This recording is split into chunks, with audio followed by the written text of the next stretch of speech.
You know what I love more than making lists is taking that list and checking things off. And today we're going to be talking about setting goals. And then those goals actually fill your list and then evaluate them where you're at. So that's what we're going to be talking about today. And please stay tuned.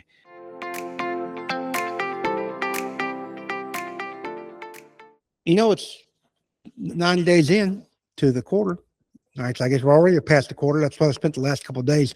I've got three coaches. I've got a mindset coach, I've got an accountability coach, and I got a business coach. And we've been talking about the first quarter of 2026. And you know what? I thought that's probably a good idea to talk to you guys about. And why? Well, quarter is important because we made those. How many's made those New Year's resolutions and you already forgot about it? You need to evaluate where you're at. And I'm all about making your annual goals. I mean, hell, I like 5-year goals. Now, both of those are, the fact is you're going to change over time. Now, more importantly, that's why we want to look at our 90-day goals. And I even take it one step further, and I'm not going to take credit for this, but my business coach, Roderick, he likes to break them down into 6-week goals.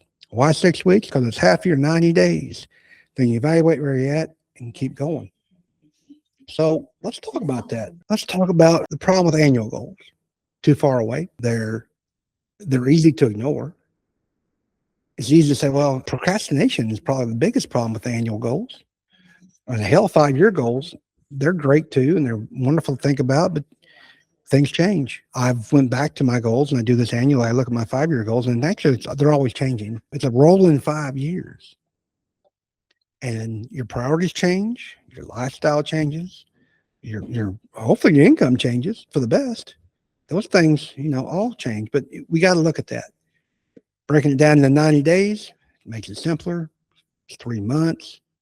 It's, the quarter of the year, and you can evaluate that. So we talk about how you eat an elephant. You ever heard that? One bite at a time. And that's right.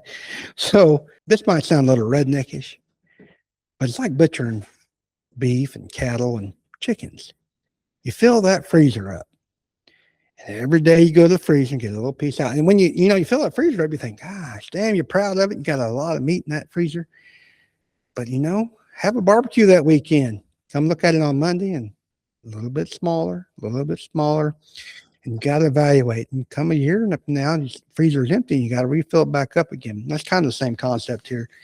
And I know I'm kind of a redneck, but I'm going to tell you what, never had butchered homegrown beef and pig and pork. Pig and pork are the same thing. Chicken, you ain't lived, but that's just a side note. Let's go back to what we're talking about. Evaluating your goals helps you catch problems in advance. It helps make adjustments. One of the first things I learned in college was, you always plan, you do strategic planning, you implement, you review, and then you go back to strategic planning. It's like a damn vicious circle. But the longer you do that, the harder it is to make those changes. So do them more sooner than later. So Roger and I, we were talking the other day about my plans, my goals, and I have an annual roadmap, we call it. But it's time to look at where I'm at with this. And I want you to do the same thing with your 6-week goals for your 90 days. So you're evaluating the 6-week in. And, sometimes we get so sidetracked and we forget where we've been and what we've actually got done. So the first thing we want to do is you want to look back and say, what are you proud of? What have I gotten done the last 6 weeks? So what have you gotten done since January? Did you do the things? Have you lost the weight you're going to lose? Whatever it is, are you eating better? Are you making as much money? Are you still wearing that hard hat and having passed it on to somebody else and being that CEO? But write down what you're proud of. Write down what you're excited about. I think that's a good one too, because excitement keeps you going, keeps that motivation going. What do you plan on accomplishing the next 6 weeks? Because now remember, you're halfway through your 90 days. What we're going to do in the next 6 weeks to get that 90-day goal going. One of the things I used to do, and I believe this is actually Chris's add-on. I want you to reward yourself. When I first started out and I was building spec houses, and I'd sell them, I'd always tell myself, if I sell this house, I'm going to go buy me a gun. And I got to think back on shopping at Bass Pro. And I'm telling you what, it just motivated me. Now I've gotten plenty guns, best part is I've grown my company, so my rewards have gotten bigger than just guns. But we can talk about that some other time. But reward yourself. Now, I mentioned earlier, I've got coaches, and I got a mindset coach. So not only do I want you to talk about rewarding yourself, I want you to know what it looks like and what it feels like to reach that goal. What does it feel like? So what's the advantage of doing that? Well, if you do that, it programs your brain. Programs your brain to think and look for opportunities. Right now, I'm contemplating buying a Kubota SVL 75-3. And what's that? That's a skid loader. It's a very expensive skid loader. Well, expensive to me. It's right in the middle, 75 horses. And, ooh, I want one. But the point being is, when you focus your mind on that, guess what I've been looking and seeing all the time? I've been seeing people driving 75 horse skid loaders, SVL 3s actually. And I saw one the other day. And I pulled in and asked the guy, I said, hey, how do you like that machine? The point being was that once you set your mind to visualize and think about things, your mind sees those opportunities. Just think about when you buy a car and you don't think it's out there, and then all of a sudden you start seeing those cars you just bought. What else does visualization do? Visualization, for seeing what you want, like Porky Pig, I just reworded it. Seeing what you want is you increase your beliefs and you build confidence. Now, I talk a lot about action. I talk about me being the old, bull in the china closet, jumping in with 2 feet and taking on the consequences. Well, you got to have that confidence to do that. If you don't, you just stand still. I don't want you spinning your wheels. I want you moving forward, taking action so you can come across those problems and overcome them, but you never come across those problems, you never get started. We need that confidence to take that action. And we talk about the opportunity. Well, I had to have some confidence the other day. I have a friend who has a friend who's an investor. She has plenty of funds to invest. And I was getting back in my own feelings. I'm thinking, damn, I'd like to talk to her. But why would she want to talk to me? What do I have to offer?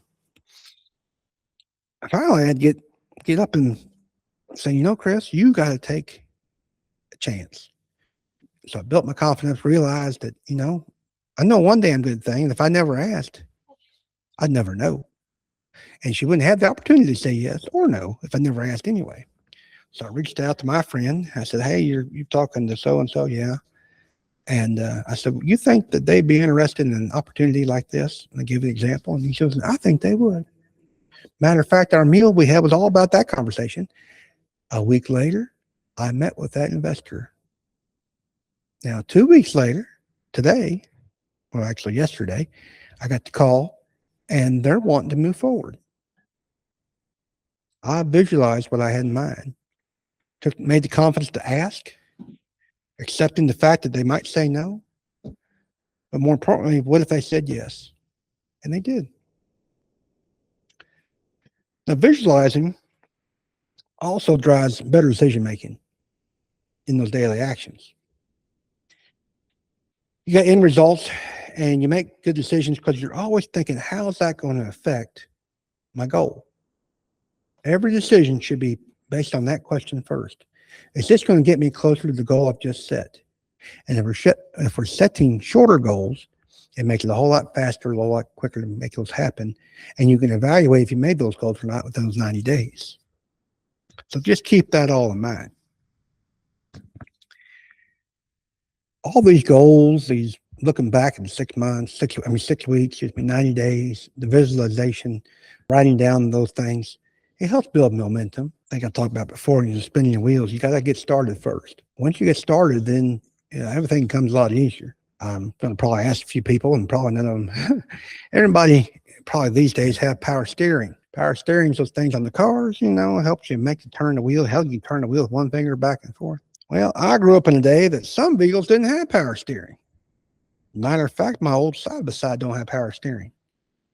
How do you make steering easier when you don't have a power steering pump? You get it to moving. If you realize if you're moving, that steering wheel's a lot easier. But if you're sitting still without a with help from that power steering pump, that was a booger to turn back and forth. And I tell my kids when they're riding, my grandkids, they get on there and they always want, Poppy, I want to drive. Hell, okay, you drive, but I'm operating the pedals. Because Lord have mercy, I had one time where well, it don't matter. Damn near hurt myself. But they thought it was funny as hell when but my granddaughter thought it was funny. Anyway, the point being is, she struggles turning that steering wheel. But if I give it a little gas, oh, that makes it so much easier to turn that steering wheel. That's the whole point here. Get to moving, get to visualizing, and make it all happen. Lastly, all this we're talking about helps you become that CEO we've been talking about. That's why I'm asking you all about this. That's how we're talking about it. Getting out of that hard hat and becoming that CEO of your business, because it's more important. It's more important for you to grow your company. Why is it more important? Because it's going to actually make you feel better, make your family feel better. It gives your people confidence on your team that you're leading, and they have confidence now too, that they don't have to worry about their security. If you look at all them things, took some psychology in college, and one of the things that we all, as humans, we want to have security. Security is probably one of the most important things. I mean, if you cover that, next things become a whole lot easier. Well, give your people security. Give yourself security by managing your company and being that leader. So let's just sum this all up about the 90-day review. You want to look at what worked. Look at that 6 weeks. What's worked the last 6 weeks? You want to look at what didn't work. What can be better? What wins did you make? And what can you improve upon? At first, I wrote the notes that says, where do you lose? We don't lose. It's all making that lemons out of lemonade. What can you do to improve? That's how you need to look at it. That's kind of my Terry, she's my coach on my mindset. It's all about how you say it and what you say. But your mind's listening to yourself. And sometimes I don't even talk out loud to listen to myself. You know what I'm saying, that inner voice. But basically, how can you improve? And what's the last thing you need to do? The last thing you need to do is what you're going to do. What's that one focus area you're going to be for the next 90 days? What's that next goal for the next 90 days? And then you set little goals in between that. All right, what has to happen in the next 6 weeks so I can get that 90-day goal? You guys think about that. I like writing it down myself. Hell, matter of fact, I've even got to a point where I'm talking to AI.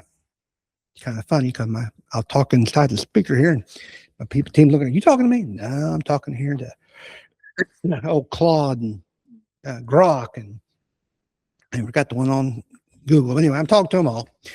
But matter of fact, it's got to the point where they're talking back to me, so it's almost scary. But that's a whole other day.